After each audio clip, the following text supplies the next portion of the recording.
Miss Bella Hadid. So my name is Bella Hadid.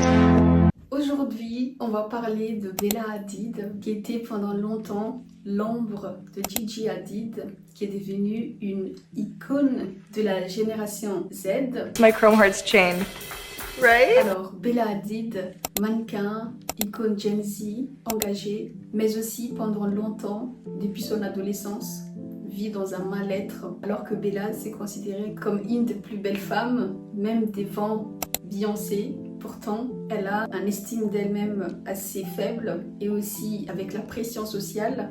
On va voir tout ça ensemble. Il faut savoir que Bella Hadid, c'est devenu une icône Gen Z. Mais avant ça, ça a été pendant longtemps dans l'ombre de Gigi Hadid. There's that close in age, there's always going to be competition. En fait, Gigi Hadid, pendant longtemps, était une star. Ce qu'elle faisait auparavant.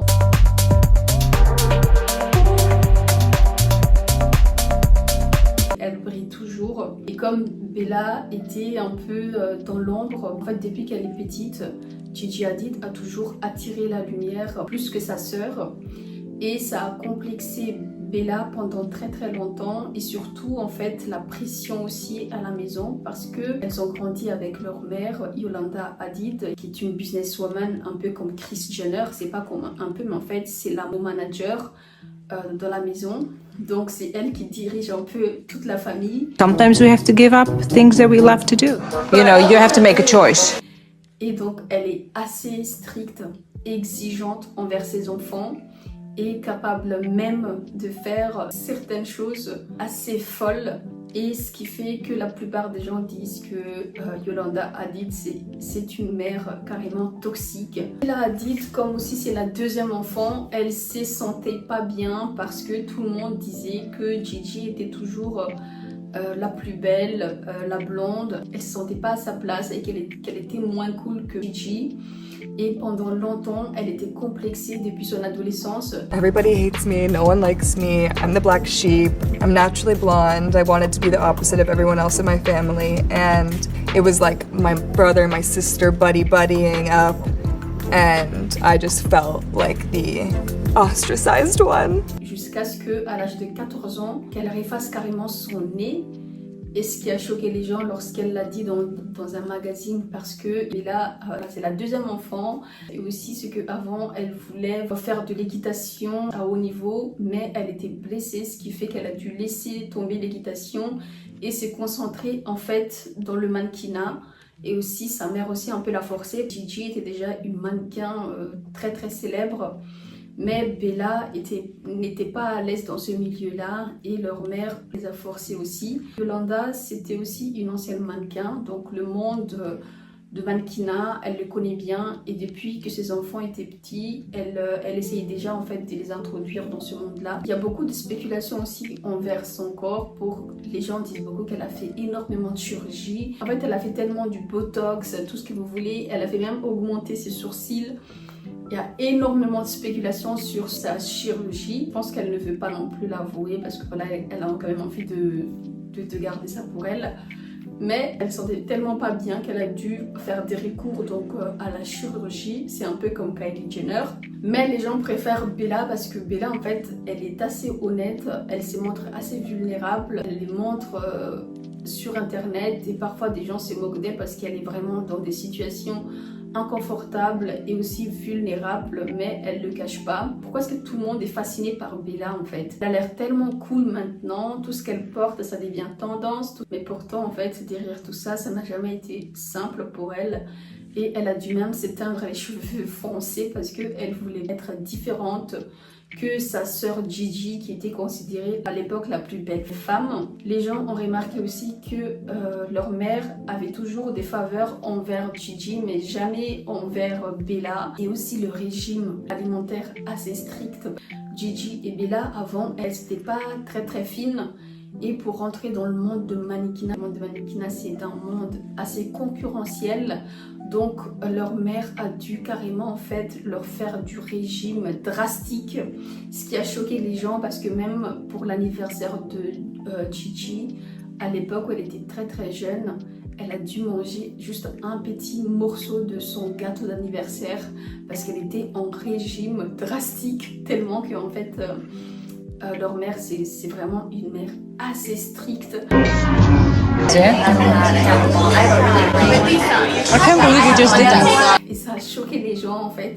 Jusqu'à maintenant, les gens considèrent Yolanda comme une mère assez toxique et les gens ont commencé vraiment à voir la différence. Et je pense que leur mère non plus, elle a dû faire ça parce qu'elle sait très bien, même elle l'avait dit, que dans le monde de mannequinat, ils préfèrent les filles qui sont minces et pas les filles qui ont peu de forme.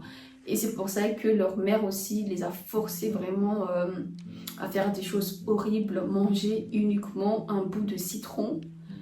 C'était tellement terrible et en fait ça a tellement complexé Bella, et aussi avec la pression de sa mère à la maison, la pression médiatique, la pression dans le monde de mannequinat, en fait Bella craque et c'est comme ça qu'elle a commencé à être vulnérable. Elle a montré sur les réseaux sociaux à plusieurs reprises en fait ses crises d'anxiété, qu'elle se sentait jamais en fait belle femme malgré le fait que les gens la considèrent toujours comme l'icône, nous on la voit. Moi j'aime beaucoup Bella Hadid parce qu'en fait, aussi je suis aussi le deuxième enfant. Donc voilà, avant elle se considère un peu comme le mouton noir de la famille, elle n'était pas à l'aise envers elle-même et elle a dû en fait trouver sa propre voie. Donc le fait d'avoir aussi, voilà, elle a dû trouver une personnalité qui la correspond, donc malgré le fait qu'elle soit différente de sa famille. Donc ça aussi c'est vraiment bien parce que des fois en fait dans chaque famille, en tant que deuxième enfant, des fois les parents voient plus en fait l'aîné comme le modèle de la famille et un peu le deuxième enfant un peu comme un mouton noir. Et d'ailleurs il n'y a pas que dans les familles classiques, c'est aussi même dans la famille des célébrités aussi, on voit ça. Par exemple, même avec le prince William et le prince Harry, le prince Harry a été toujours vu comme le vilain petit canard de la famille, et Bella aussi, elle se sentait aussi comme ça. Et moi aussi, moi en tant que deuxième enfant aussi, j'avais vu que mes parents avaient toujours favorisé ma grande sœur que moi. J'ai dû vraiment travailler sur moi et aussi faire énormément de choses en fait pour enlever ce côté un peu mal-être, ne pas être considérée comme une enfant plus que l'aîné. Moi j'ai dû aussi apprendre à trouver aussi ma personnalité, et tout le monde passe par là. Même aussi je me souviens que Kylie aussi était comme ça aussi avec Kendall. Kendall est toujours vue comme la mannequin la plus belle, et Kylie pendant très longtemps elle se sentait pas bien non plus dans sa famille. Donc en fait tout le monde, la plupart des enfants passent par là en tant que deuxième enfant. Donc moi je pense que c'est ça aussi que j'aime bien avec Bella. Et aussi c'est que comme son père c'est aussi un père palestinien, elle a toujours assumé le fait que que son père a dû quitter très très jeune en fait la Palestine et s'est débrouillé quand il était jeune et qu'il avait tout perdu et qu'il avait rien en fait. Being the daughter of a refugee father from Palestine and an immigrant mother from Holland, there's a sort of work ethic that runs in our blood. It's not to be the best, it's not to be better than others, it's just to be able to succeed because our ancestors have never had an opportunity like this in their lifetime. This is for the Palestinian children, this is for the Dutch children, this is for any child, immigrant or refugee that has ever had a dream. C'est pour ça que ses parents ont vraiment inculqué en fait des éducations assez strictes et aussi de professionnalisme aussi assez strict aussi dans la famille, parce qu'en fait leurs ancêtres, c'est pas tout le monde qui a réussi à faire comme elles maintenant, qui sont devenues des stars mondiales.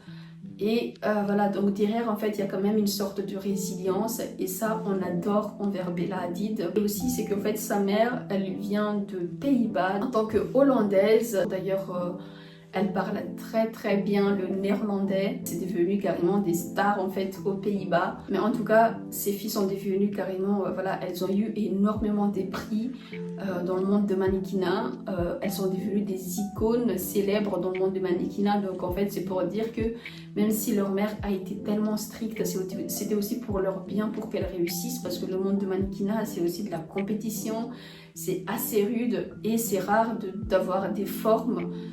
Même si Ashley Graham par exemple, elle reste une mannequin assez forte, et maintenant le monde de mannequinat commence à changer, mais sinon en général c'est quand même assez réservé aux personnes qui sont très très minces, voire même amaigrie. Donc voilà. Donc en fait, comme quoi on peut vraiment travailler sur sa personnalité, même si on était considéré comme des enfants, un peu le mouton noir de la famille, le petit vilain canard. Donc on peut toujours se réinventer et réussir et devenir en fait carrément une autre personne. Donc Bella Hadid, elle a fait vraiment un glow-up extrême.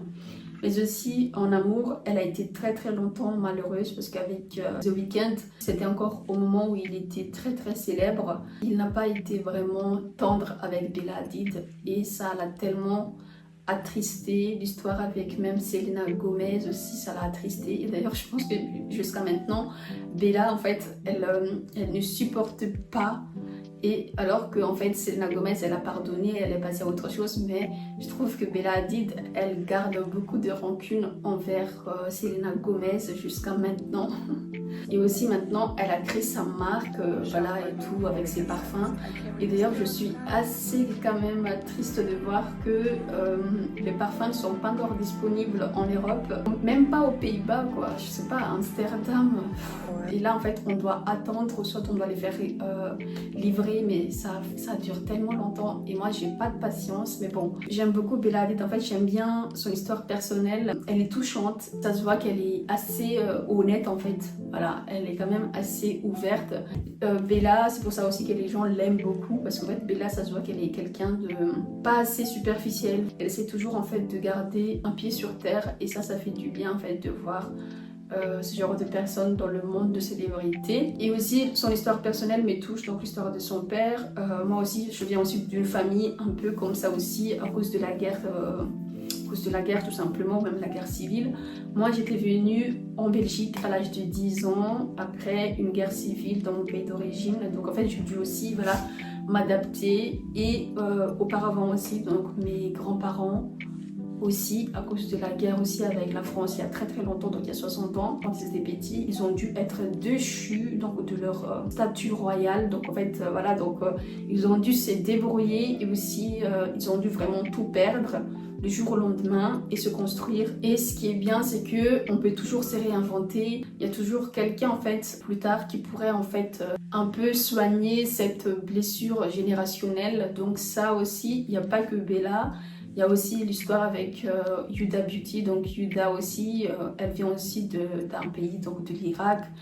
Ses parents ont dû immigrer aux États-Unis, ils ont dû tout réinventer, donc c'était pas facile non plus pour ses parents. Il y a aussi l'histoire avec Negin Mirsalik, voilà, ses parents aussi étaient immigrés aussi, ça vient de l'Iran, et qu'en fait, elle a réussi vraiment à construire son image. Donc en fait, donc, toutes les histoires personnelles, en fait, on peut toujours se relever dans chaque famille. Il y aura toujours l'histoire avec les guerres, avec tout ce que vous voulez. Voilà, j'espère que vous avez aimé cette vidéo. Le fait d'être vulnérable, d'être authentique, ça fait toujours du bien au public. Donc il faut quand même être honnête, être quelqu'un de bien. J'espère que cette vidéo vous a plu et moi là je suis en train de faire d'autres vidéos comme par exemple sur Tyla ou encore sur Lori Harvey. Merci à vous.